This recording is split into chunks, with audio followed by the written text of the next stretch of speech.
So for those of you who don't know me, my name is Kate Brandt, and I work with teachers and students at the CUNY Adult Literacy Program, mostly the pre-HSC, pre-high school equivalency students and the high school equivalency students. And I'm joined by two other teacher trainers, Eric Appleton. Eric, you want to introduce yourself? Hi, everyone. Welcome. Nice to see you. Eric is a talented teacher trainer, and he is running the workshop behind the scenes. And then today we are also joined by Christopher Davis-Ferreira, who is an expert. I'm calling you out. He is an expert in ESL, English as a second language, and also the demands of college work. Okay. And so he is here today to talk to us about the demands of college writing. He is very knowledgeable. I learned a lot last time that he presented. So there's something for students, there's something for teachers. So Eric, should we wait a few minutes before we get started? Only two after.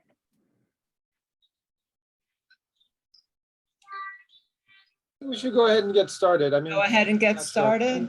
Okay. Yeah, just a quick point is I'm going to mute everyone, and later on, I think we'll let you unmute yourself if you want to ask a question verbally. But for now, you can participate in the chat. But just because of background noise and that sort of thing, I'm going to. So one moment, just Kate, so I don't mute you. Okay. Yeah, go for it.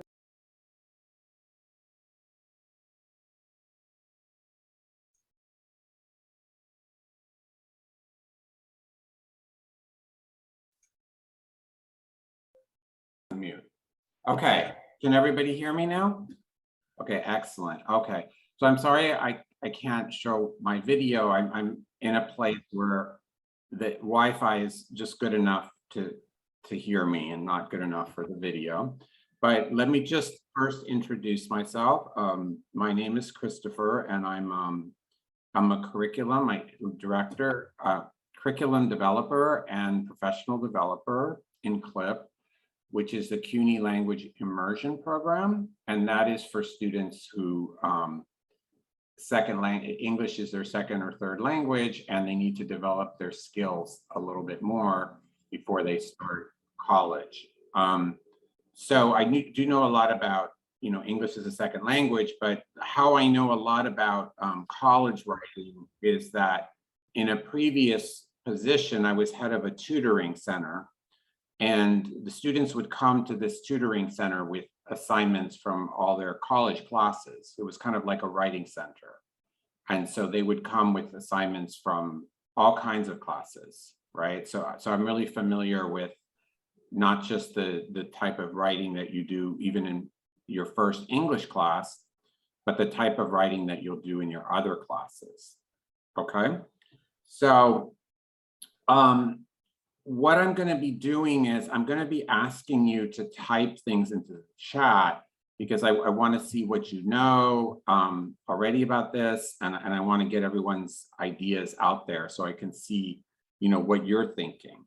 So I really do, encourage you to type an answer, even if it's I don't know, okay? Because I don't know is helpful for me too, because then I know I need to explain it, okay? So let's go over, let me share my screen.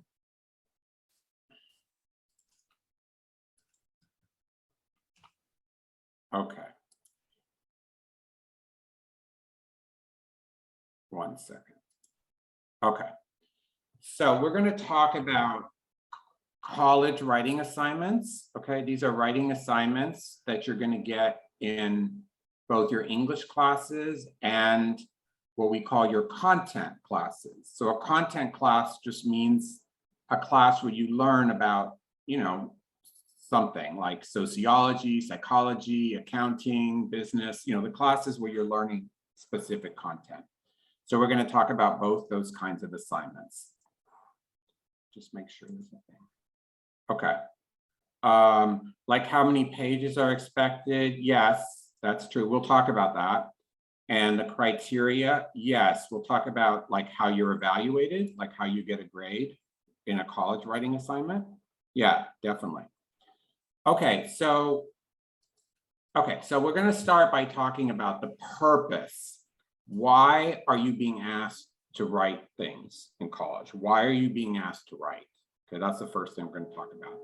Then we're going to talk about different types. And by different types, I just mean that I know you're learning essays now, but you actually write different things in addition to essays.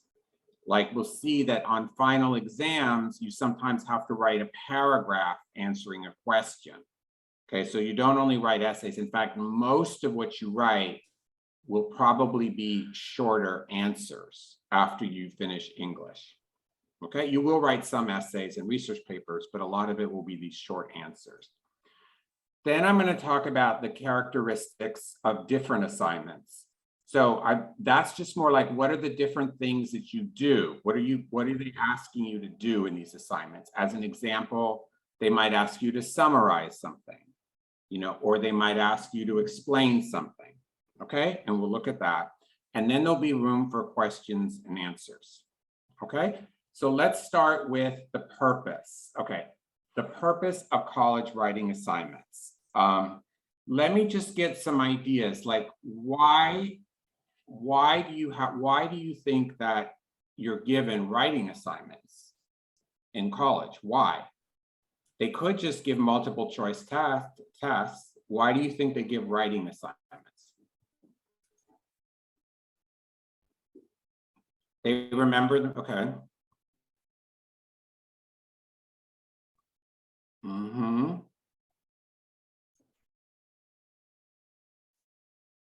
Okay.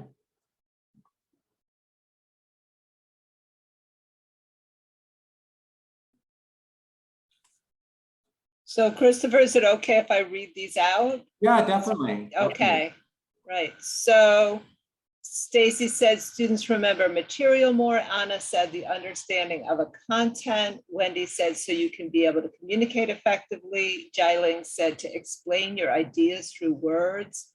And Natalia said to have knowledge of a different system in place for writing. Ledin said to present an idea in a structured way. Rose said to evaluate our writing skills.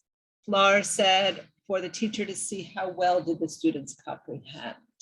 Okay, well, that's good. You got really the main points, and there's really two main reasons.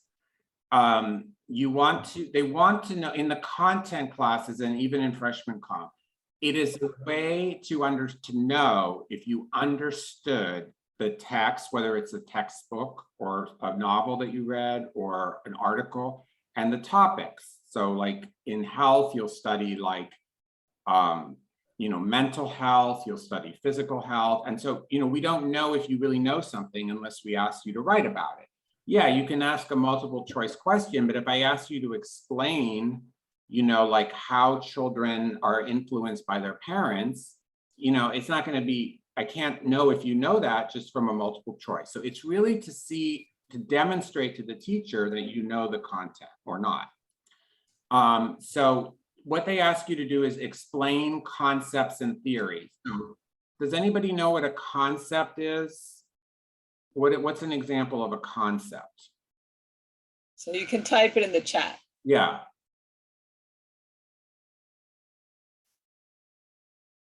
It's a maybe new word, but I just want to see if anyone has any ideas what a concept is.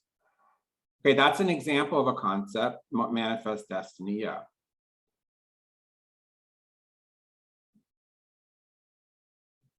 Summary, no, summary is not an example. No, topic is not an example of a concept. It's a little different. It's very specific. A concept is an idea. Okay, a concept is not a form. It's not a summary. Or a concept is like, there's a concept in health called wellness. Okay, wellness means that you're like thriving. You're doing really great, you know, physically and mentally, right? It's different than just you don't have a disease. right? So that's a concept, that's an idea. Wellness means that you're mentally and physically great and you excited about living, okay? So that's a concept. I mean, another concept might be, another concept would be something like, even like anxiety, okay? That's a concept, that's an idea. And then you say, what kind of symptoms do people have when they're anxious? So they're just all the ideas that you study, a concept in different classes. A theory, does anyone know what a theory is?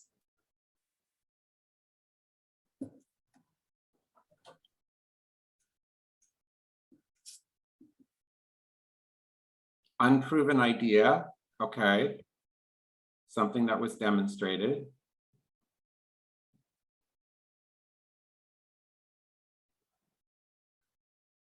Anybody else?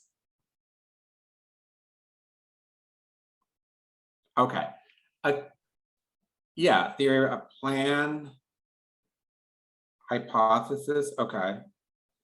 Right, well, a theory is an explanation for why something happens or how something happens. It's not absolutely proven because it's an explanation. We don't always know exactly why, okay? I'll give you an example of a theory. In psychology, there's a theory that the way you connect to people now, the way you have relationships now, is affected by the way your parents treated you when you were a baby. Okay, so it's called attachment theory.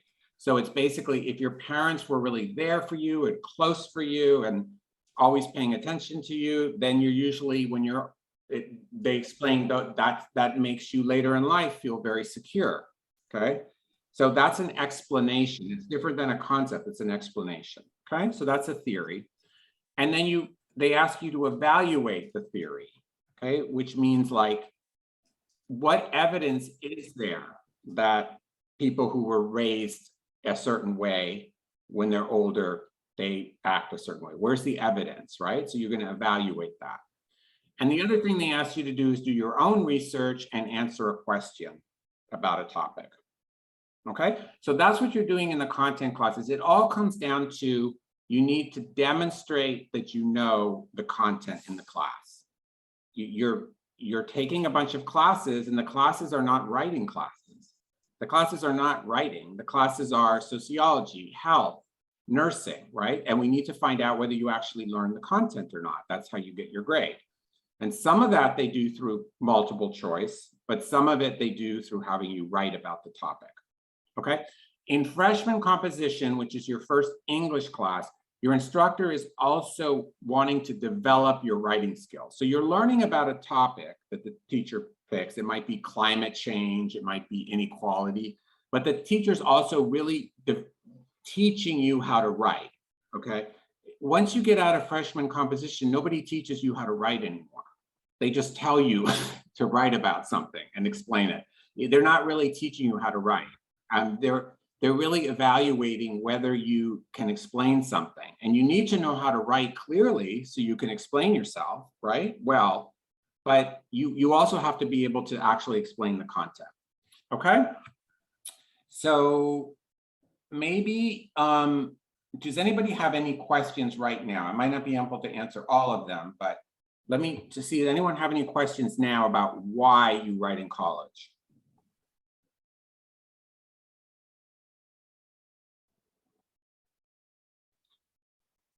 Okay, so let's move on. Okay, so this is a lot of text here, but this is what's called student learning outcomes. So first, it says, in successfully completing this course, the student will be able to. So what do you think an outcome means when you read this? What does an outcome mean for a class? Oh, teacher, the screen can't be seen clearly, blocked in the front. I'm not experiencing that problem. Okay. Results, good. That's an outcome, results. Achievements, yes. What came as a result? Excellent, that's it. It's like, this is what we want to happen after you finish this class, right? This is the purpose of the class, this is what wants to happen. So You don't have to read the whole thing, but it just says in this freshman comp, they want you to write well-developed thesis-driven argument and analysis essays using evidence from text and incorporating research. So that's more just about writing in general, right? They're developing your general writing skills. But then they say they also want you to discuss the course content. The content is like what you're actually reading about. So most of the freshman composition classes, there's one theme for the whole class. It might be immigration, it might be inequality. So you're reading about this topic, that's the content, and you want to understand different points of view. We won't go into this. It's a lot of complicated stuff here. The main point is that in addition to learning to write well, the teacher wants you to actually learn the content that you're studying, and they will know whether you understand it when you write about it. You know, you can talk about it too, that's one way, but if they want to understand, if you really understand an argument, if they want to know that, you got to write something, right? So they can see that you know it or don't know it, right? So that's another purpose. Then they teach you some skills like summarizing, paraphrasing, and quoting, research, how to document sources, and then write grammatically correct sentences. Okay, so in freshman composition, the purpose is really to teach you to improve your writing skills and develop your writing skills, okay, and to learn some content. But the reason why they're giving it to you, the assignment, is a lot of it is to teach you how to write in general. Okay, yes, you have to write about content, but this is the one class, or you're gonna have another class where they really are giving you an assignment also because they want to see how you write in general, okay? And they want to help you write better. Okay, let's look at, underneath this, it says assessment, okay? Does anybody know what an assessment is? It's a word that is a similar, maybe test, good, evaluation, right? So what does it say here? Like, type some of the words that tell you what the assessment is going to be. Just type some of the key words in here. For example, you're going to be assessed through a presentation. Okay, so type some of the other words. How will the teacher know that you understand something? Type some of the words that tell you that. Discussion, good.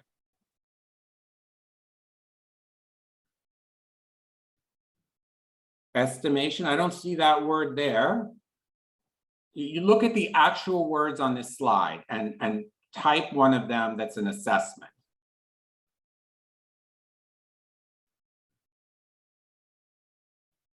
Okay, MLA, okay, quizzes, yes.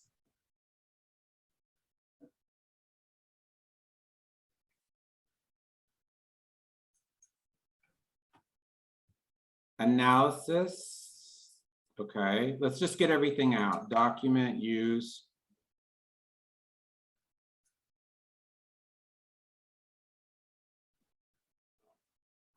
Okay, you guys are missing one really important thing.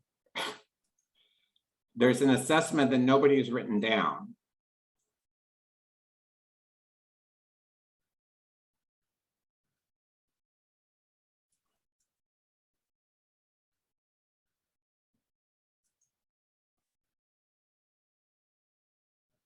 Okay, I'm still waiting for one. Okay, finally, writing. Okay, all right. So an assessment, just so you know, it's the word is, any word that's an assessment is going to be a noun. Okay, like a presentation. Okay, a discussion, a writing assignment. Right. So some people put things like citation. No, that's not. I'll explain what that is, but that doesn't tell you whether you know something. A citation is just something where it's like you letting the reader know where you got the information. An assessment is something you do that shows that you know something. Okay, so you give a presentation about your topic. So then the teacher will know whether you understood it. You discuss in the class. You take quizzes. Okay, but a lot of it is you write something. You write about what you're learning, and then we see whether you know it or not. Okay, so that's the main point here. Yes, there's different ways of knowing something. Okay, you can know it just the content, and then you can explain it, and then you can analyze it. But all assessments are trying to see whether you know something or not, or learn something or not. And a certain number of them are writing. You do it through writing. Okay. I'm going to skip this one here. Okay. So now let's look at this writing assignment from, it's actually from a sociology class.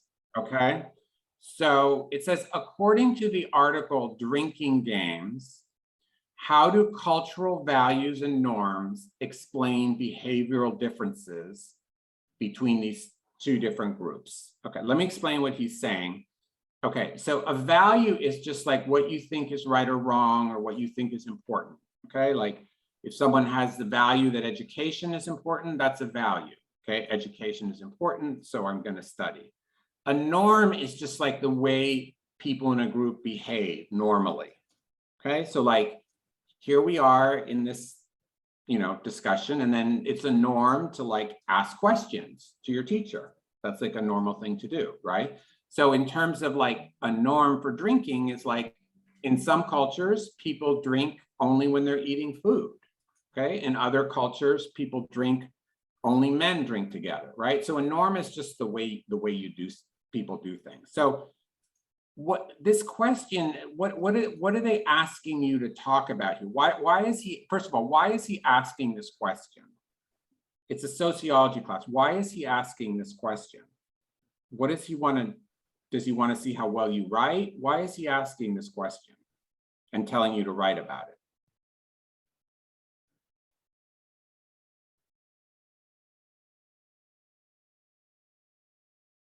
Okay, if you understand, absolutely.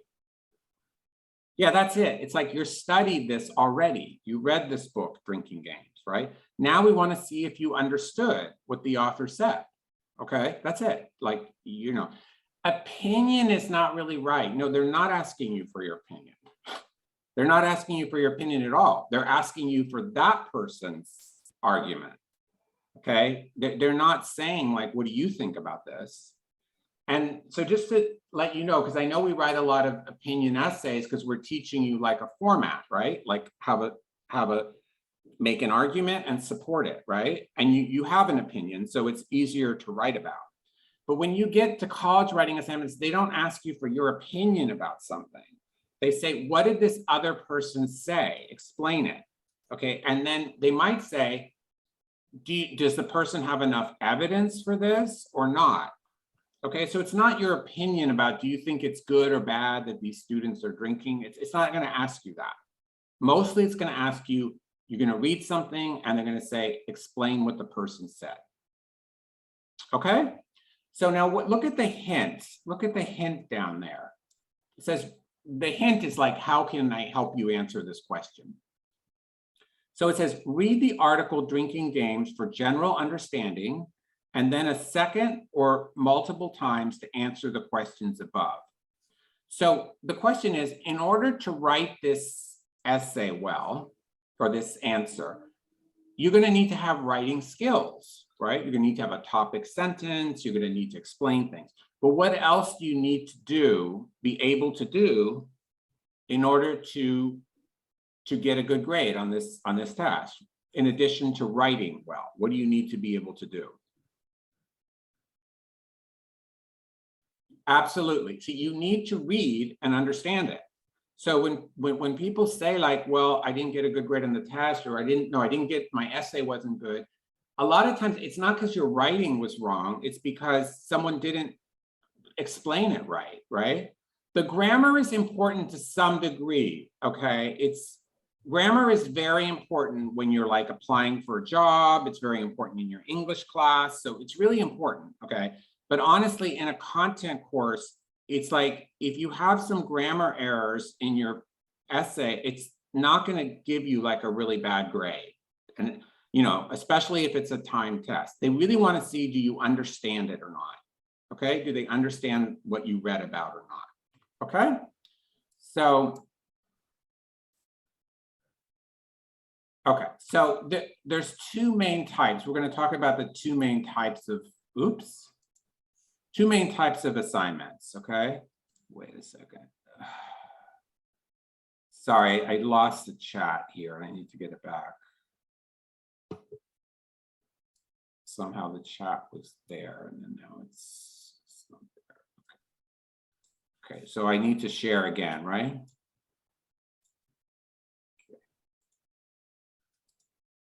Okay, so there's really two main things you're going to do in terms of writing. In a lot of the content courses, like sociology or psychology, you're going to, on the midterm, there are going to be some questions like the one you saw there, okay, and you're going to have to answer them in 1 or 2 paragraphs. So those are going to be like really short, but you're going to have to answer them without too much time. Okay, so that's, you write a lot of paragraphs, okay? Then you're going to write, especially in English composition, the English class, and in some of your other courses, you'll write like what they call essays or research papers. They might be called that, but they're actually going to be like not all exactly the same. It's not going to be like 5 paragraphs.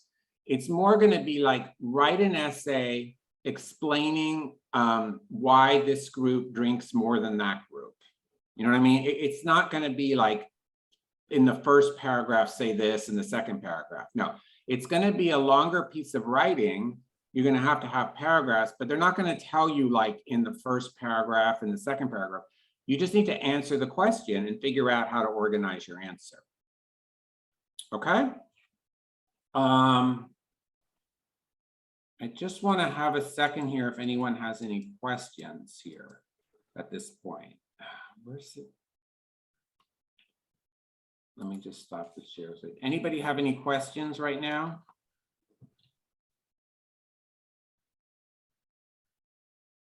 Everything is totally clear? Okay.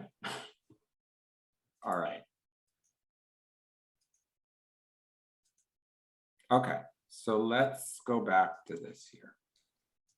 Okay, so now I'm going to show you an example of a short answer question. Okay, this is a question that you would answer in a paragraph. And I'm going to show you a chart. I'm going to show you the question, and then I'm going to explain some of the words in there. Okay, so at first you won't understand all the words, but that's okay, because I'm going to explain it to you. Okay, so here is, oh, sorry, I'm sorry, that these are the different things you do. You summarize in these assignments. You might compare and contrast different things. You might explain factors, why something is happening and what the effects are. You might look at a theory and explain it and say, do they have good evidence for it? Or you might answer a research question. But okay, so here's the short answer. Okay, it says, how do you think Tanya's ascribed status can affect her achieved status? Give one example using ascribed and achieved status together. Okay, so ascribed status just means something that you're born with and you have no choice. A status just means like who you are, okay? So like if you were born in the United States, you're a native born person. If you were born in another country, you're a foreign born person, okay? If you were born a male, then you're a male. If you were born, okay, but like you had no choice in that. That's why it's called ascribe. Scribe means like to write. So it means like you're already that way when you're born, okay? So like you were born in America, so you're an American, right? An achieved status is something that you become, okay? So like if you're a college student, you decided to do that and you became a college student, right? So if you become a supervisor, you achieved that. You decided to do that, okay? So the question is, how do you think her ascribed status, okay, can affect her achieved status? So for example, she is a female, okay? So the question might be like, how is being a female, how would that affect her in terms of becoming a supervisor, right? Would it be easier for her to become a supervisor because she's a female? Would it be harder for her to become a supervisor? Okay, so what I want you to tell me is, what's the general type of question this is? Is this comparing and contrasting? Is it explaining why something happens? Is it talking about, tell me what is the question about? Is it about how is something different from something else, or is it more about why something happened?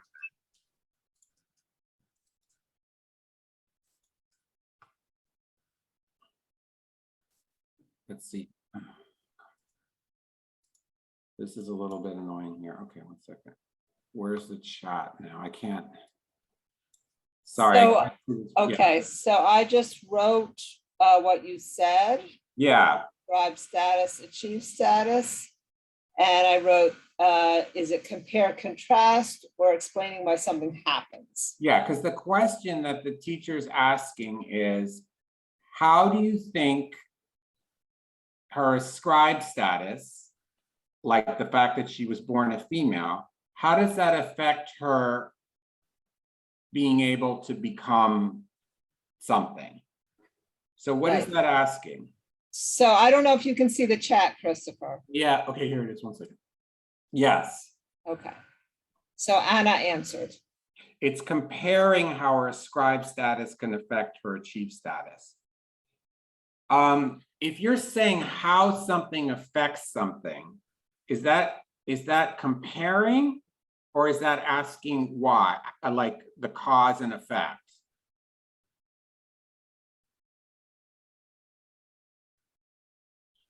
If I say how what I eat affects my weight, yes, it's cause and effect, okay? So it's not really comparing and contrasting. If it was comparing and contrasting, it would ask you what is similar about ascribed status and achieved status and what's different, okay? Yeah, it's simple. It's just, how does this, a sociologist, that's what they study. They say, one of the things they study, someone was born in another country and they come to the United States. So how does that affect their opportunities here? How does that affect how likely it is that they'll go to college, right?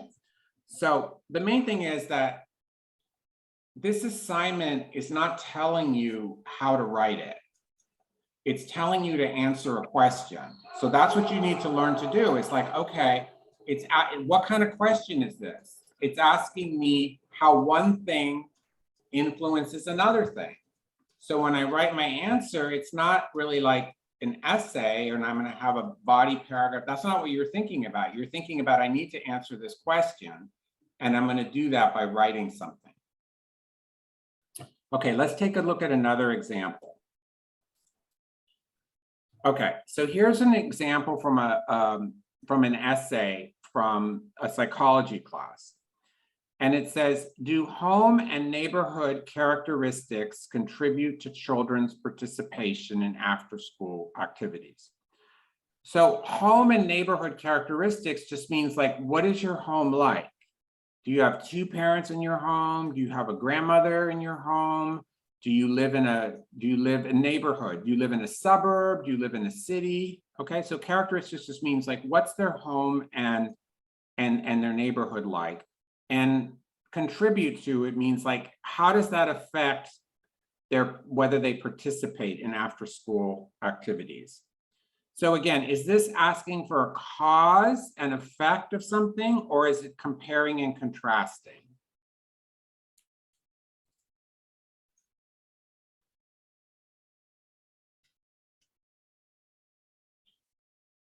Cause, okay. Anybody else? Is it asking you for the kind of like the cause of something and how it affects something, or it is asking you to compare and contrast things? Okay, yes, cause and effect. Yes, Kate mentioned a point. It is very important to know what the question is asking and what type of question it is. Because if it's asking for cause and effect, you're gonna write it in a certain way, and you're gonna use some language. You're gonna say, like, people who grow up, yes, it does affect them, okay? For example, people who grow up in a small town, you know, growing up in a small town makes it more likely that someone will participate in school activities because they know everybody. Okay, so you're going to use words like because and stuff like that, right? If it's compare and contrast, you're gonna write it completely differently. So really try to figure out what the person is, what the question is asking you to answer. Like they're asking you to answer a question. What type of question is it? But also really important is you have to know this ecological system. You have to know, you can't really write it. It's not your opinion. Okay, it's not asking for like, what do you think about this? It's asking you, according to this theory, ecological systems theory, you read about that theory. So you need to say, well, yeah, according to that theory, that theory says that yes, the way someone's home is set up really influences whether they participate in after-school activities, right? So you really have to know what you're writing about. So Christopher, Lennon has commented that you have to compare also who participates and who doesn't participate. Oh yeah, that's true. That could be part of your answer. You're right. You're right. That is true. That's a good point. So sometimes that's a good point, okay, because sometimes you have to do two different things, okay? Like usually when we're teaching you to write, we say like, write a cause-effect essay, write a compare-contrast, but you might have to do two things. You can say, yeah, you're right. You might say like, yes, it does affect people. Let's compare people who grow up in a city versus people who grow up in a small town. People in a small town are way more likely to go to after-school sports or after-school activities. This is because, you know, they already know these people, you know, and then you explain, according to this theory, it's because they know the people, whatever the theory explains, okay? So, but you see, there's no instruction here about how to write it, okay? It just says 500 words. So what you really need to do is when you need to think not so much about like, you need to think about how am I going to answer this question? And one way to do that is just like break the question down into other questions, okay? Like you can say, does it? Yes. And then you can say, then you can answer why. And then you can say, as an example, let me explain how it's different in someone growing up in a city and someone growing up in a small town. So you kind of got to like write other questions and then answer those. And that's how you write it. I know this is a lot. I'm not asking you to like really understand everything. The main thing I want you to get is that you're always writing about what you read about or what the teacher lectured about. So you cannot write a good paper unless you really understand the content and took good notes on it. Okay, that's a big difference that you got to be aware of. Okay, now let's look, this was an actual assignment, okay? And let's look at what the teacher, that was the assignment, you know, does that affect whether they participate in after-school sports? And so it was one of my former CLIP students. And so she got a good grade. And so the teacher's giving her like, you know, feedback on what she did. So what do you notice about this feedback? What is in the feedback and what is not in the feedback? Why does the teacher think she wrote a good paper? Shot. Okay. Let me get down to where we are. Okay. Why did she get a good grade? What does the teacher say? Why did she get a good grade? She says it right there. Why did she get a good grade? What did she do?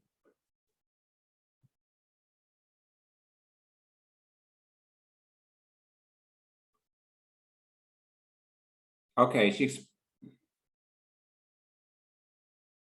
okay, everyone's saying she explained, but what did she explain? What did she explain?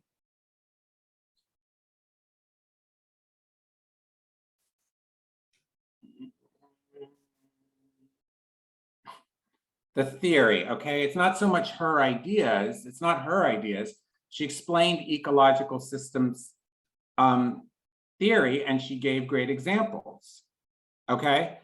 Now, you notice she doesn't really talk about her writing. She doesn't say you had a great thesis statement or whatever. It's like, if the writing wasn't good, then she wouldn't have done a good job explaining it. But what I'm saying is you're really evaluated by like, did you answer the question? If you write something and it's like, oh, you have a topic sentence and supporting ideas, that's okay. But if you didn't answer the question, you're not going to get a good grade. So in other words, the writing is to see whether you understood it. And you need to know how to write clearly and well so that your writing helps you explain the answer. Okay, but what the teacher is really looking at is, did you answer the question? She didn't say anything about your writing is good. She said that she explained it well, because that's what the teacher cares about. Okay, the writing is just to support that. Okay, next slide. So Okay. can I stop you for a minute and Oh, ask sure. a question, which is, what could a student do if they feel like they don't understand the question? Yeah, that's a good point. To be honest, I just want to first say, a lot of teachers, okay, when you become a teacher in high school, you have to learn how to teach, okay, which means like you need to learn how to make lessons, you need to learn how to write assignments. The problem is in college, the teacher is like, she has a PhD in psychology. That means like she did a lot of research on psychology and she really knows psychology very well. Now, there is no training in how to be a teacher when she does that, believe it or not. Like, she learns psychology, she learns how to research, but nobody teaches her how to write a writing assignment, which is kind of crazy because that's what she's going to be doing when she's teaching. Okay. So a lot of times, to be honest, it's not very clear. Like, for example, her question here is, do home and neighborhood characteristics contribute to children's participation in after-school sports activities? And then it's like, well, what's the answer going to be? It sounds like you could just say yes or no, right? It's not a very good question because it doesn't really explain what she wants. Okay, she says, according to the ecological systems theory, a child's development happens through these relationships. Each relationship has an impact. So I don't really get it because she's just, I mean, I can decode this. So what I would ask the teacher is, okay, can you just tell me, like, okay, you said that do they, but what's the other question you want me to answer? That's what I would ask this teacher. You said, do they? And then let's say I said yes, but what else, what other question do you want me to answer? Okay, that's what I would ask the teacher. What other question do you want me to answer? Because she doesn't really write the question here. It is a little bit confusing. Is So, that also, yeah, is that also some help you could go if you go to the tutoring center? I think the tutoring center could, I mean, I would ask your teacher, let me tell you why. The people in the tutoring center don't know this content. Okay, they don't know really the content is. The tutoring center might be able to, you know what the tutoring center would do? They would be able to tell you which questions to ask your teacher. I mean, they would tell you maybe what I said. Why don't you go back to your teacher and ask her, like, what questions do you want me to answer? But they can't tell you like that answer of what questions. I mean, that's a little bit hard for a tutoring center person to do because, like, I know a little bit about psychology, so I'm able to read this and say, according to ecological system theory, okay, that's probably asking them for why it happens, but it's a little bit like hard for a tutoring person who's not like that knowledgeable about psychology to really tell you what question to answer. I think you just need to be like, you know, I'm sorry, you know, like, not I'm sorry, but like, I'm new to writing assignments. This is a really good question, but I'm just wondering what's the other question that you would like me to answer? Okay, thanks. Yeah.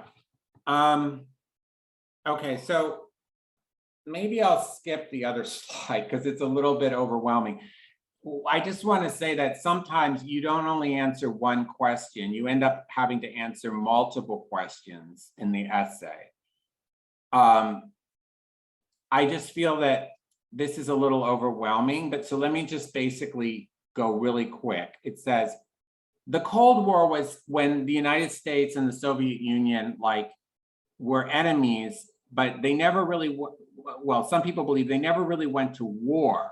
They call it a Cold War because they were enemies and they had a lot of like weapons, but they never really used them. So they consider that like, it's not hot. It's not like people got shot, but it's like still like a war because you're enemies. Okay, so that was the Cold War. So it's just asking you some question. It's essay, but it's not a typical essay because it's really more like you're answering five. It doesn't say like, what's your thesis? Or there's no thesis because there's like 5 different questions. So you see, it's called an essay, but it's not really an essay because an essay would have one main idea. And then, so it's not an essay. That's what I'm saying. They're going to use this word essay. A lot of times it just means you're writing a lot. Okay. So you would actually not really write this as an essay. You would write it as separate paragraphs. You would say the Cold War began here. It was the Soviet Union and the United States. What were the differences? The United States was like, you know, capitalist society. The Soviet Union was communist society. Okay. What was the effect of the Cold War in Asia? Okay, well, because of the Cold War, you know, so they're like all different questions. So it's really better to just answer each one as a separate paragraph. It's not really an essay. So the main thing is just like, don't worry so much about what the teacher says about what it is, because they don't know really what an essay means, a lot of the teachers. They don't know like what it means in freshman comp. It's just like, what do you want me to tell you? That's what you got to find out from the teacher. What do you want me to tell you? Because they really want to know, do you understand it? And the writing is just a way for you for them to know if you understood it. So, so anyway, I'm just saying sometimes they ask you a whole bunch of different questions, okay? And so you just need to answer each question. All right, so time for questions. I really do want to hear your questions because I'm here to, that's why it's helpful to be here instead of just hearing a record, because we're here, you know, I can answer some of your questions.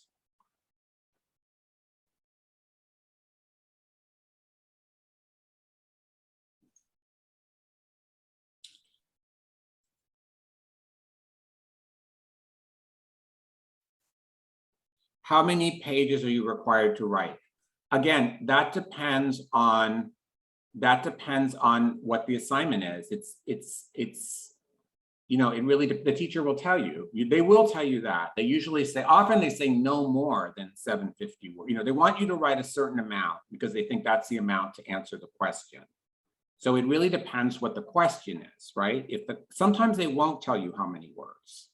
Okay, in that case, you just need to answer the question completely. Okay, and sometimes they will tell you the number of words because they either want you to write a lot about it, or sometimes they say, I want you to really get to the main point. So I want you to do it within 250 words. So it really depends on what the question the teacher's asking you is. What is, okay, typical. So there's not really a typical length. I mean, yeah, a research paper in general will be like 5 to 7 pages, and they get longer and longer as you move up. But are there different types of assignments? Yes, but they generally fall into some category. Usually you're talking about the content and you're summarizing it and you're explaining what the author's saying, and then you might say, is this correct or not correct, what the author is saying? If you don't feel comfortable writing something, can you ask for a different assessment? Depends. Okay, generally no. The one exception would be, and this has happened, sometimes like in freshman composition, I know someone who they were reading a book about child abuse. Okay, they were reading about a family beating their child. Okay, and this particular person, that happened to this person, and so it was extremely traumatic to read about that. Okay, so it was an English class. The main point was just to learn how to write. Okay, so the teacher said, in that particular case, the teacher said, you know, I know this isn't right, so I'm going to give you something else to write.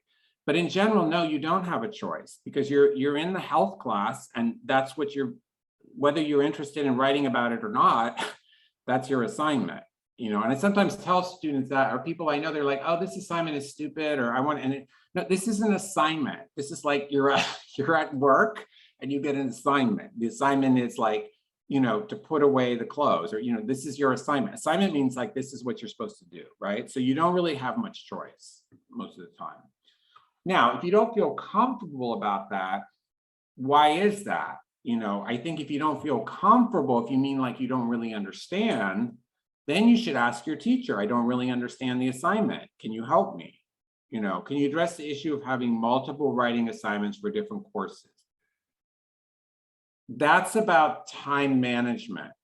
Okay, that's about what you need to do is you need to get a print. I think you should get a printed out calendar, not on your phone, like a printed out calendar.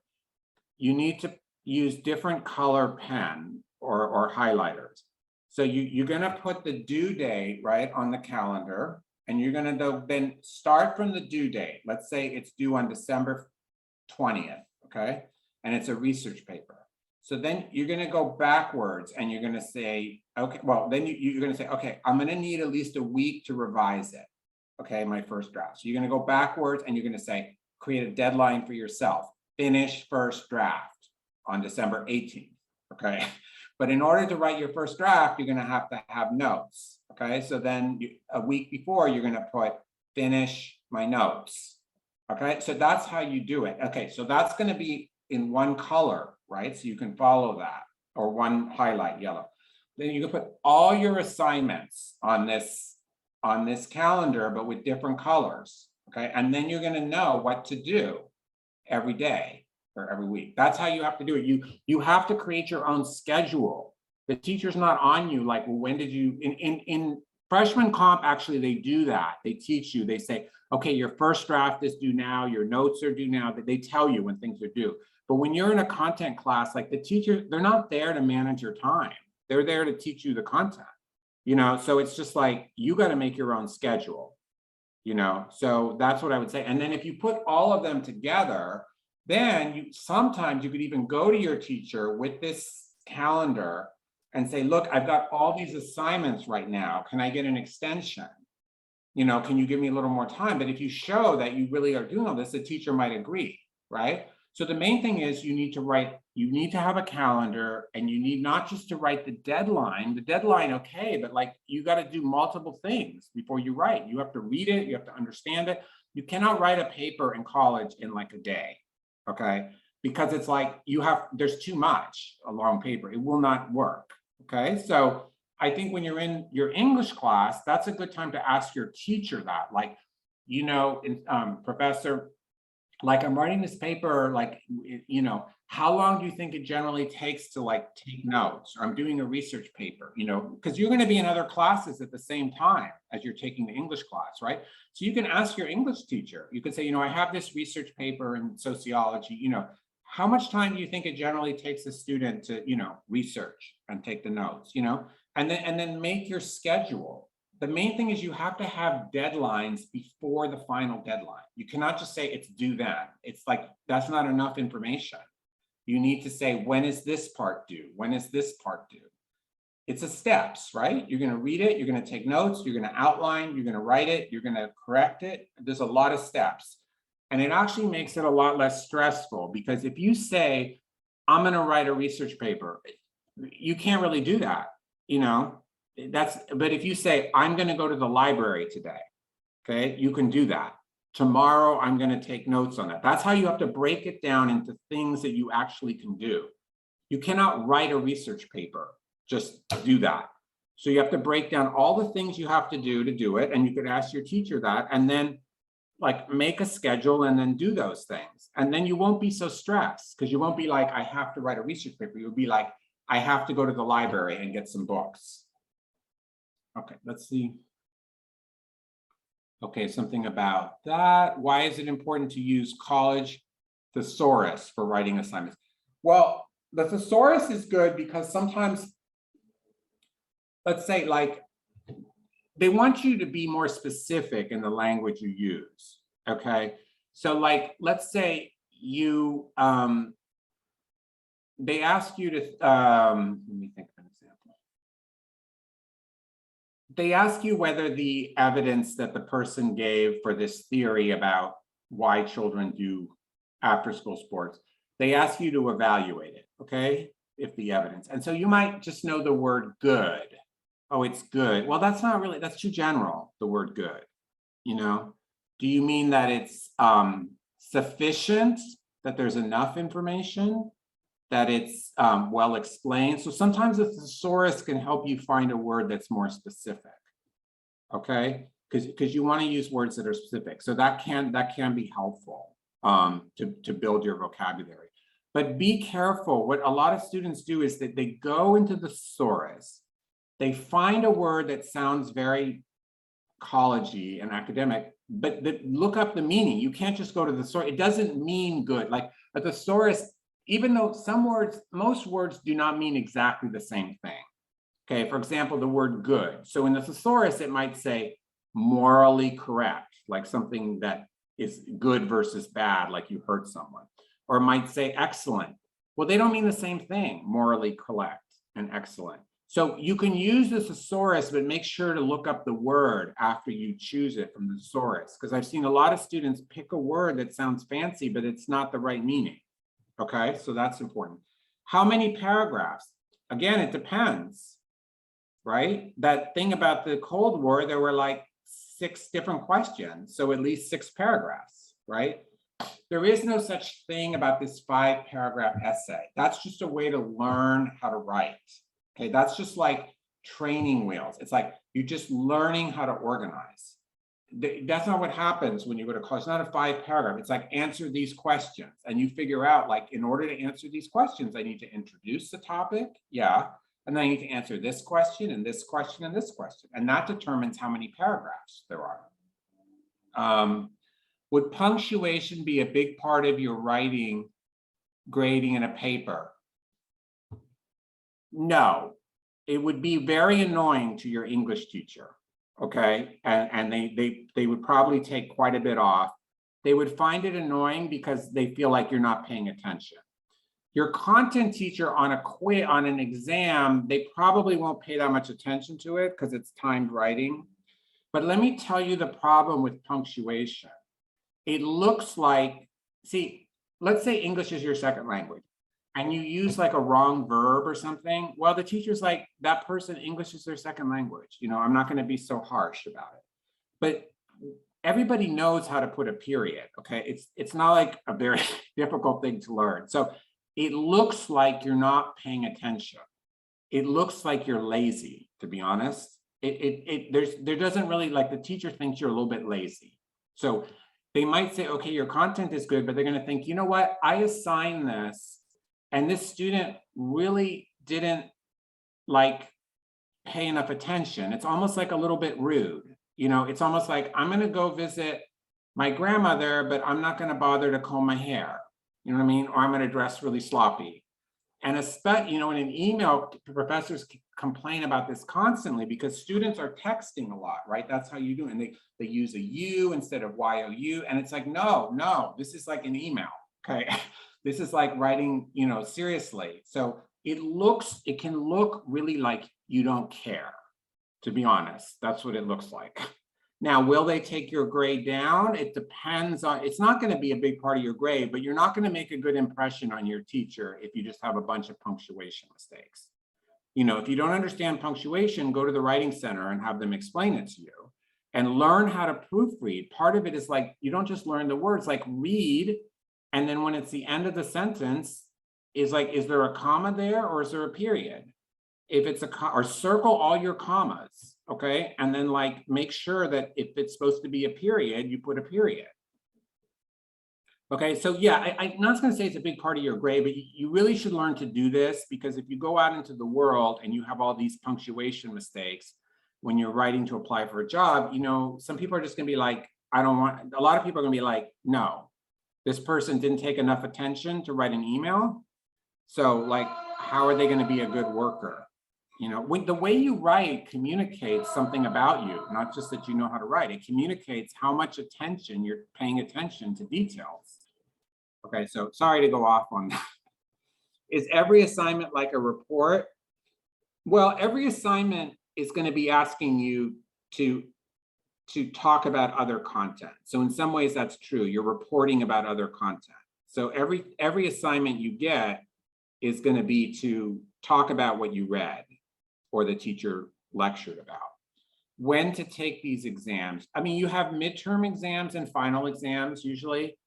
And so that's generally when they have those. And it's not like there's 100 of those questions on the exam, but there's usually 1 or 2 essay questions. How would you go about writing a persuasive essay? What questions would one ask themselves before a persuasive essay? Well, when you're persuading someone, you're saying like something should be a certain way, or you think that something is well done or not well done. So you have to give your reasons. My question would be why. You're saying like, let's say like, in order to solve the problem of climate change, we should make all the cars electric, okay? So the question is why? What are 3 reasons why? Okay, so that's the question you need to ask, why? What's the reason you're going to give, and how can you support that? I would just like to say, if you type your paper in Google Docs, it has a built-in grammar check. Yeah, that's fine. I mean, you got to double check that, but you know, to be honest, sometimes we say don't do that. You need to learn grammar and you need to know it a little bit yourself, because sometimes it's going to be a problem then when you're writing emails or you're doing something like that. But there's nothing wrong with using the spell check for that. You know, that's one tool, but you still got to look at it yourself. You know, we do that ourselves. You know, we write something and we run it through spell check, but you also kind of have to know it, because sometimes it doesn't totally work, the spell check. Sometimes it'll say something, but it's not right. Okay. Does the neatness or messiness of the way you write affect your grades? Well, generally you're typing your assignments, okay? You're not going to handwrite them. But on a quiz, you might write it. There's 2 ways it would affect you. If it's such a mess that I can't understand what you're writing, then it'll affect your grade, because the teacher won't know whether you know something or not, because they don't understand what the letters are. I would say not really. Like if you're super neat or something on an exam, you're not going to get a better grade. Okay. I don't think like on a writing exam, they're going to say, oh, it looks a little sloppy or a little mess. It just has to be legible. You have to be able to read it. Okay. Find someone you can trust and hope. Yes, absolutely good. Find someone after you write, read what you wrote and look specifically. Having a partner that you can switch with is so good, because they will see the errors much better than you, because you've already read it. And so it's in your head. So a lot of times you don't pay attention to these little things. So it is a very good idea to have someone else read it. And then what you said about look specifically is really important. What I do when I proofread something at the end, I read it backwards. I don't focus on, I mean, first I read it and make sure that the content is right? But then if I want to see if there's any word missing or anything, I start from the last sentence and I read that sentence, and then I put my pen on each word. Because my problem is sometimes I leave out a word. I revised it so many times. That's the problem, that sometimes when I revised it, there's a mistake in the sentence. So to make sure I don't miss any word, I read backwards. So I'm not paying so much attention to, I'm not just filling in the content. I'm really looking at each word. So I print it out and I actually touch each word and go all the way through, and I read it backwards from one sentence back. So that's really good to look specifically for things. And then if you know you have some mistake, like if you know that you have these comma splices and you're constantly using commas instead of periods, just circle all your commas, and then you're just paying attention to that. And then you see whether that's correct or not. Okay, so you have one or more class, you have multiple, okay. So if you have one or more class, you have multiple papers to write for each class. Not necessarily, not every class has papers. Okay, I don't think biology has papers. I think they have exams, and some of the questions on the exam will be like a paragraph. Not every class has a paper. Okay, do you mean punctuation? Oh, if you write neat or not. Well, again, you're going to type, so that's not going to really be an issue. As I said, on the exam, you want to write so the teacher can understand what you're writing. I think neatness may affect your grade. Yeah, I do agree with that. I mean, if things look sloppy, it really does look like you're not paying attention to anything. You know, you are. It's like, who is your professor? Okay, let's talk about who we're talking to. This is someone who has a PhD who wouldn't write anything without checking it 10 times. Okay, I mean, they wouldn't write an article with it's checked 10 times. So that's what they think is good writing. You know, so if you just write and it's just like really casual and there's all these mistakes, from their point of view, it looks like you don't care. It looks like you're not respecting them. Like they're writing to you very carefully and then you're not writing to them. It depends on your audience. If you're writing to your friend and you're texting, it would look kind of annoying if everything were like so perfect. It just looks like you're having a quick conversation and that's great. But you're writing to someone who's like, it's like, that's how they expect people to write. That's how they communicate with people in their lives. So if you don't write that way, it can look like you're not paying attention. What books on writing that you would recommend us to purchase? Gee, I don't know really the answer to that. I would ask your teachers now, because I don't really know like general writing, what I would suggest. I can't answer that question. I think you, thank you for the knowledge and support in college writing. I have to go now. Why does it say 12 new questions then? Okay, I guess that's, you have really good questions. Thank you. Some people ask no questions. It's sort of annoying because you're like, you must want to know something.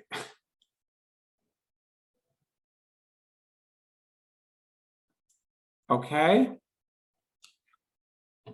Any other questions? So, Christopher, can you just talk a little bit about the demands of college reading, since you said that the writing that people do will be about their reading. Can you just say a little bit about that and maybe give a few tips? Yeah. Okay, so there's a lot of the reading you'll be doing in the first year is from a textbook. Okay, so a textbook is good in a way because it doesn't expect you to know anything. That's why it's a textbook. It's telling you the specific, new information, and it's assuming that you're new to it. For a textbook, it's not so much the reading. What you need to do to remember the reading is you read a paragraph or a section. Everything is answering a question. When someone is writing something, they're answering a question. So let's say you're reading that sociology textbook and it says an ascribed status, and they give a definition of that. Right? So what you need to do, instead of just underlining it, you get another piece of paper or your Word document, and you write the question, what is ascribed status, in one column, okay? Or, in one column. Then you can write the answer there and try to put it in, what is an example of it, okay? So that you kind of know it. And then write your answer in the right column. So keep doing that. So your notes is like question in one column and answer in the other. Then what you have to do is you go back after you read it and you cover the answer and you try to remember the answer. Okay, you just read it, okay? And then you kind of keep doing that. Like you go back to that every week, because when you get on the test or when you're writing about it on a test, it's like you're gonna have to remember it. And there's so much research that by forcing yourself to remember something, you will remember it. If you reread it, you will not remember it as well. Read it until you understand it. You can reread it. But if you want to study, don't reread. Basically, you should have already taken your questions and answer, question and answer. Okay? The other thing I would say, and then cover your answers. The other thing I would say about textbooks is try to figure out how this section is organized. So let's say it's talking about ethnic groups in America, okay? And then it talks about Koreans, Chinese, African Americans, right? So it's basically think about, well, what is it talking about? Is it talking about why something happens? Is it talking about different types of things? Well, yes, it's talking about different types of ethnic groups. Okay, so you kind of like get an idea of how the information is organized. That helps you then when you're taking notes. So that I would say is like, don't just look at the content, like look at the section and say, what is this talking about? Is this talking about different parts of something? But let's say it's like culture, and it says, well, in culture, there's language, there's like values, there's like, I don't know, like the kinds of food people eat or whatever. So it's like different parts of the same thing. Okay, so that's one type of organization. There's a big idea, culture, and then it's going to explain the different parts of it. Okay, so then you're ready. Everything I'm reading about is a part of culture, right? Then, as I said, there could be another section that's like ethnic groups, and then it's like Koreans and then Chinese. And so that's different. That's not different parts of the same thing. That's different groups, okay? And then you might think, well, how is this group similar or different from that group? Okay, so it's really important to understand the organization of the section you're reading. That's going to help you write the questions, right? Try to figure out how the text is organized. Yes, let's say different, that's one type. Right.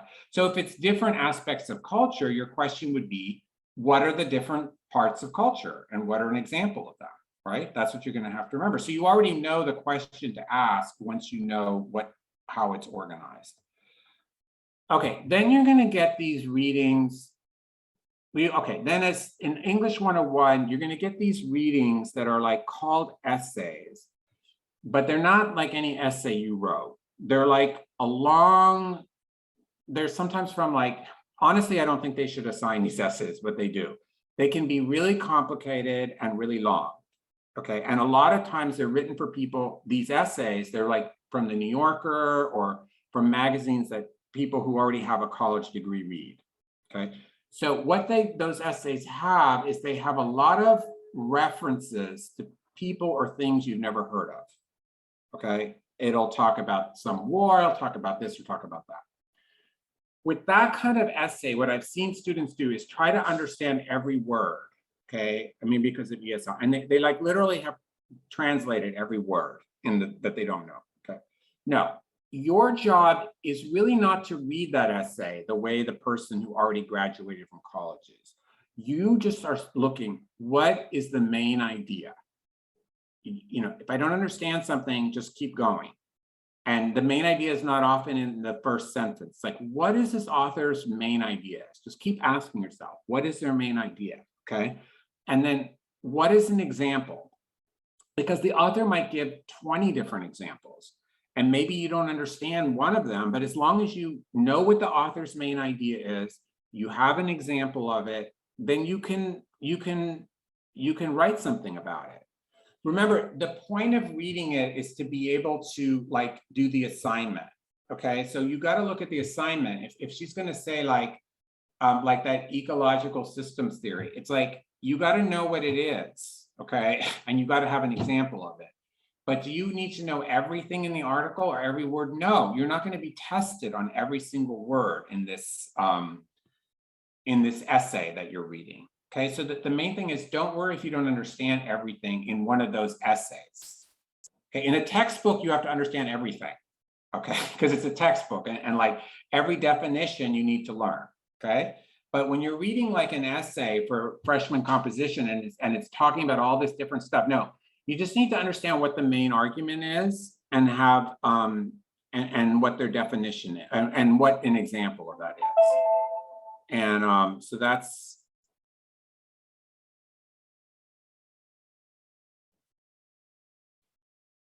yeah, so that's something you might want to like start practicing, you know, honestly. It's like get a textbook and kind of look at them and see how they're organized. You know, I think that would be helpful for that.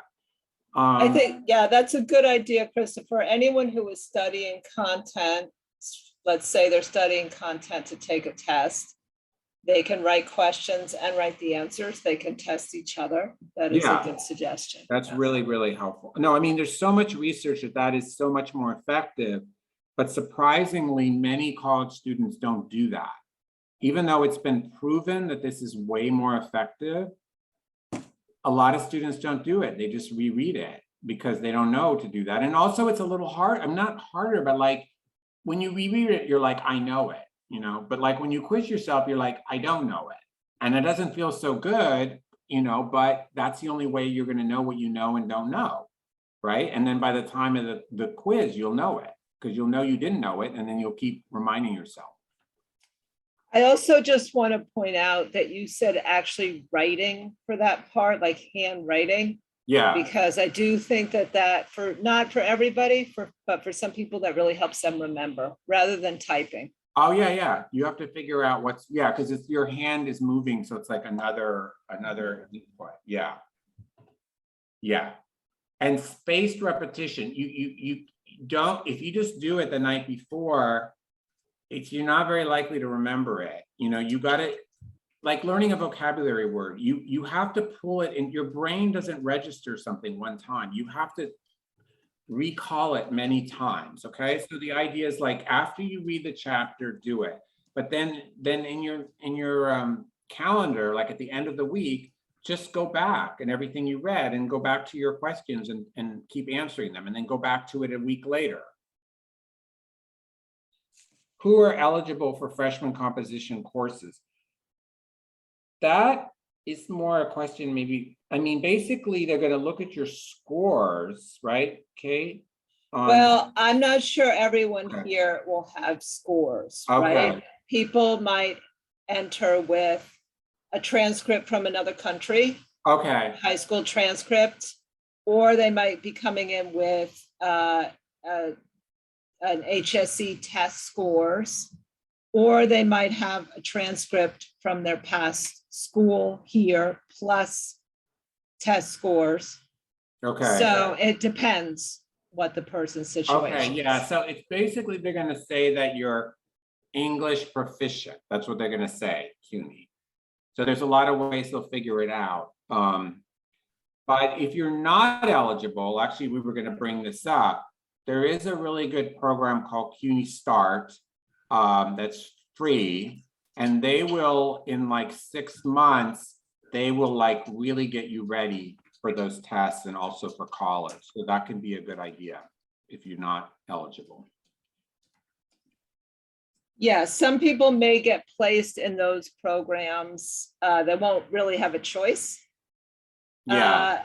And if that happens, it's really, for most people, it's really a very good thing, because not only do they teach you the reading, writing, and math that you need for college, they have a very high success rate doing that, but they also teach you the advisement, how to get through school, some of the things you've been teaching us, the tips about, you know, how to study, how to talk to your professor, how to schedule yourself so that you will get your assignments in on time, where to go to ask for help.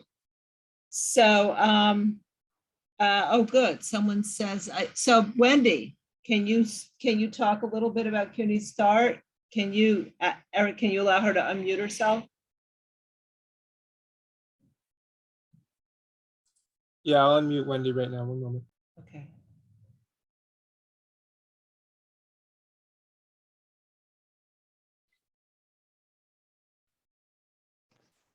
Hello, Yeah. good afternoon. So I completed CUNY Start in May. So basically they will just, you're gonna find out like what your weak areas are, and then they kind of touch base on everything that you're not quite sure of. They go through everything in detail. So there's a little bit of writing, there's reading, they give you the articles that you have to read on. Then you answer the questions as detailed and as precise as you can. In terms of writing, it just helps you with abbreviation. Some of the writings were different. It was different types of writing. Some were like argumentative essays. And there was a few others, like I'm trying to remember, but there's a lot of essays, and it keeps you on track because you have a schedule that you have to follow. And then you do get credits. So those credits go over into your college courses. And I think that's pretty much it. But Would you- there is a seminar, there's a day that you have seminar where they tell you like how to apply for college, like how to research what you think you might want to do, because sometimes you're thinking, oh, I want to do nursing. And then when it gets closer to the time, you're like, oh, I don't think this is really what I want to do. So they kind of help you figure out what you want to do based on what your interests are, and then they lead you in that direction. Then they explain briefly like the differences between PACE and ASAP, so you have an idea of how you would work through like whatever extra you might need.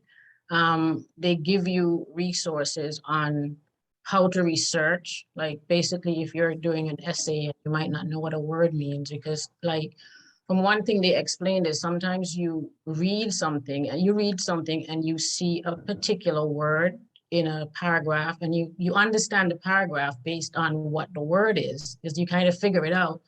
But then when you really think about it and you take those words out of that paragraph, you have no idea what the word means on it. So they kind of give you guidance on how you look up the words, how you understand what's a noun from an adjective. So you will kind of have an idea of where you can place it in sentences and paragraphs and stuff like that. And that's pretty much it. That's really helpful. Anyone who has a question about CUNY Start for Wendy, you can just put it in the chat. Lennon says, sorry, so before taking the freshman comp course, we can start with CUNY Start in case we are not originally here, for example. So Christopher, can you talk about CLIP a little bit?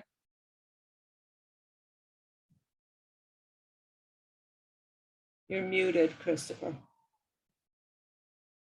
If you're not eligible for freshman comp, there's going to be a couple of well, actually not too many choices. You're going to basically probably either go to CUNY Start if they're going to look and see if you were have a degree from another country, a high school degree, or if you took some ESL college classes in high school here, then they're going to give you you could call it a test, but it's really like an assessment, and you're going to write an essay, and it's just basically summarizing an article and then sort of saying if you agree or disagree with it. So they're going to look at that essay, and then they're going to say, okay, well, this person was, you know, born in another country, but they really write very similarly to someone who was born here. So then they're going to go to, you should go to CUNY Start, right? Or they might see some really challenges with your verb tenses and your, you know, and vocabulary, and they say, okay, this person was educated in another country, and they really also need help with, you know, general English and language and vocabulary. So then we're going to recommend that you either go to the CUNY Language Immersion program, which is intensive. It's like 25 hours a week. Or they might put you in an ESL class in the college.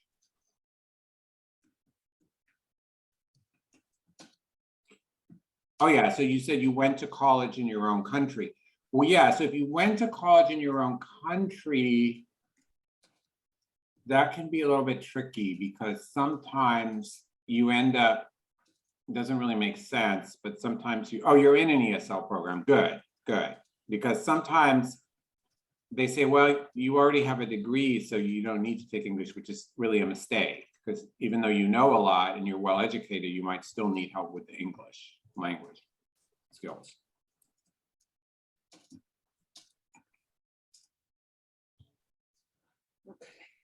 Yeah, thank you, Wendy. It is a small fee for CUNY Start, $75. It covers reading, math, and writing.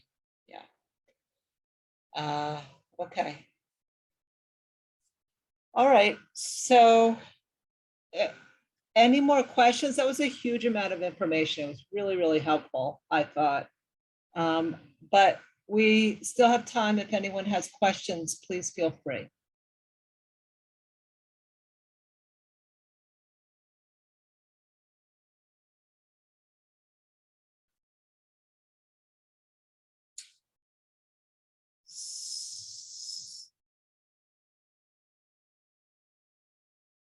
Okay, so Wanda says, when you have to write a paper, will you be required to write the paper, or will you be able to do it on your laptop or computer and submit it? you're going to use a computer when it's like a writing assignment. If it's in class and it's a test, you're probably going to write it by hand, because I don't think they want people to have a computer. You know, they might be looking something up or something. So if you're writing a paper that, you know, they assign it to you and you have a week to write it, you're going to write it on a computer. I think the only exception might be in freshman composition. Sometimes the teacher might want the first draft handwritten just to see what your writing is like grammar. They don't want you to use that spell check, but almost all the time you're going to write a paper, you're going to use a computer and submit it that way.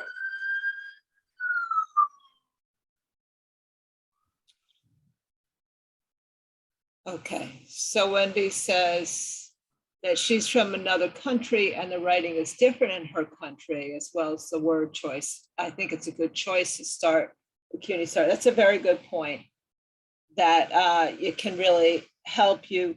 I mean, basically what you need to understand is what is expected of you here. Because college writing has certain expectations, just like writing at work has different expectations. And just like Christopher's example, that texting your friend has different expectations.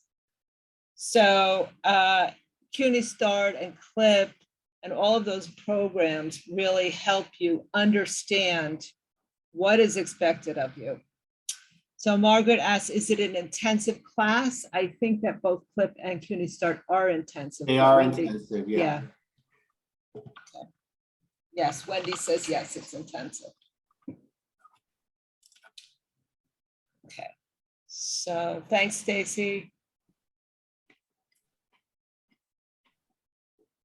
It's So- how many hours a week? CLIP is 25 hours a week. It's Monday through Friday, but now because of the pandemic, it's different. Some of the classes are online.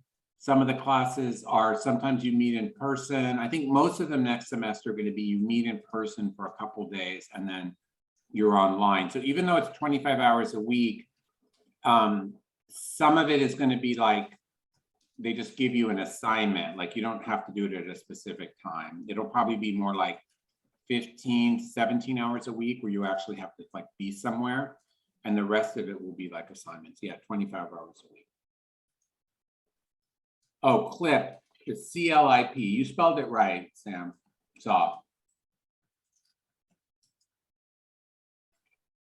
Okay, Eric, can you please explain the Google Classroom? Hi, everyone. Yeah, well, just quickly, maybe I'll show it. If you're already members of the Google Classroom, but we have a classroom here where you can go back and look at recordings from our other college and career meetings. I think we had one on civil service jobs, on what college classes are really like, working for the MTA. There's a lot of information here. You can watch recordings that are up on YouTube. You can find other information about college and careers, and the recordings will be the recording for this meeting today will be here as well. And so to join this Google Classroom, I posted a link in the chat. You need to use a Gmail or a Google login.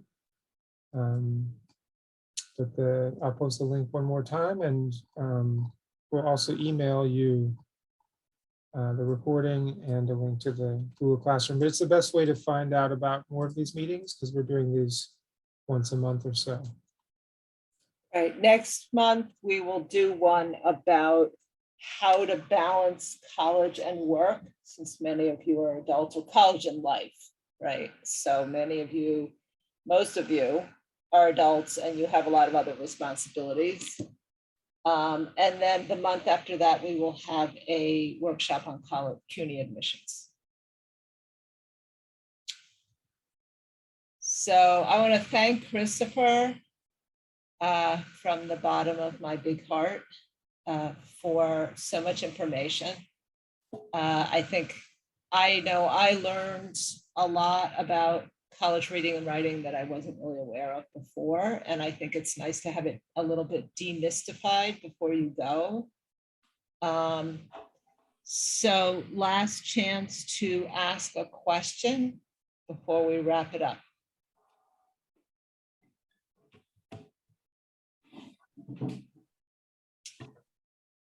All right, thanks everybody. I really appreciate your, participation. It felt very like a conversation. Thank you, Christopher. Okay. Writing courses, are they really hard? It really depends, Anna, on where you're at.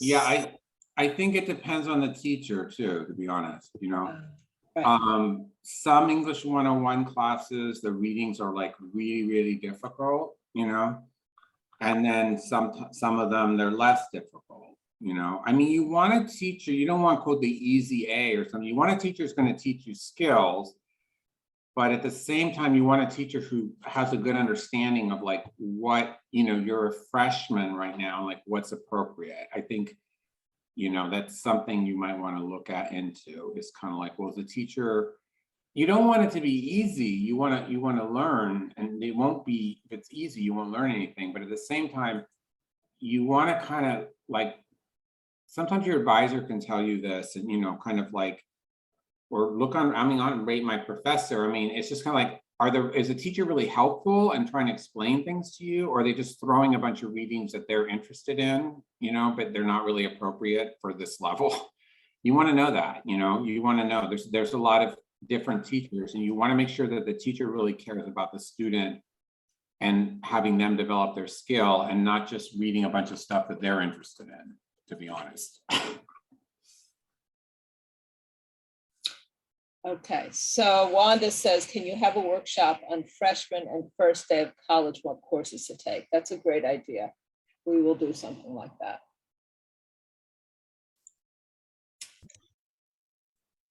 Okay, so we're going to end the workshop. If anyone has a question, they can stay behind and ask. Otherwise, that's all for today. But feel free to stay if you have other questions that you want to ask Christopher.